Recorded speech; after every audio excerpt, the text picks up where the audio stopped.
vous vous faites manipuler. Mesdames, messieurs, faites très attention parce que quand cela arrive, c'est pas d'un coup, c'est subtilement, c'est avec le temps, c'est au fur et à mesure. C'est pour ça qu'il est bon à chaque fois de remettre en question votre relation, à chaque fois de faire le point pour pouvoir rééquilibrer lorsque vous pensez que cela est nécessaire. Aujourd'hui, ensemble, nous allons voir comment savoir si une relation amoureuse devient toxique. Et oui, très souvent, on vit dans une relation, avec le temps, ça change, mais on ne se rend pas compte. Premièrement, le contrôle, surveillance, interdiction, jalousie excessive. Dès que vous remarquez ces signes-là, il faut faire très attention parce que votre relation glisse, votre relation devient toxique. Deuxièmement, l'isolement. Vous vous éloignez de vos proches à cause de la personne, à cause de cette relation. Posez-vous les bonnes questions. Pourquoi je dois m'éloigner?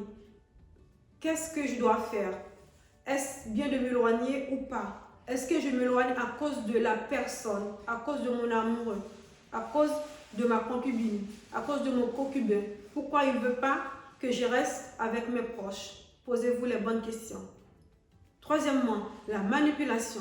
La personne vous culpabilise. Le chantage affectif. Donc, c'est la manipulation. Ça ne doit pas faire partie de votre relation. Donc, votre relation devient toxique si vous remarquez ces signes-là. Quatrièmement, le manque de respect. Critique, humiliation, mépris. Tout ce que vous faites n'est jamais bon aux yeux de cette personne. Il faut faire très attention parce que cette personne est en train de vous détruire à petit feu. Et aussi, peur de parler. Peur d'être la personne que vous êtes. Peur de vous exprimer. Lorsque vous êtes dans l'obligation d'échanger votre identité face à cette personne, donc vous n'êtes plus vous-même, vous jouez de la comédie, donc vous vivez une relation toxique parce que la personne ne vous permet pas d'être qui vous êtes. Sixièmement, le déséquilibre. Tout ce que vous faites n'est jamais bon aux yeux de cette personne. Il faut faire attention. Et septièmement, pour terminer, le mal-être constant. Avec cette personne, vous devenez triste, vous perdez de confiance en vous-même, vous souffrez de l'anxiété, vous êtes tout le temps frustré, donc il faut faire vraiment très attention car vous êtes en train de vivre une relation toxique. Vous vous faites manipuler.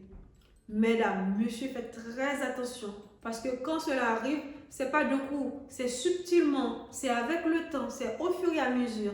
C'est pour ça qu'il est bon à chaque fois de remettre en question votre relation, à chaque fois de faire le point pour pouvoir rééquilibrer lorsque vous pensez que cela est nécessaire. Sur ce, je vous dis bonne chance et surtout, vivez une relation épanouie, une relation qui vous permette d'évoluer, d'avancer dans votre vie, quels que soient les aspects, quelles que soient les étapes, quels que soient les secteurs.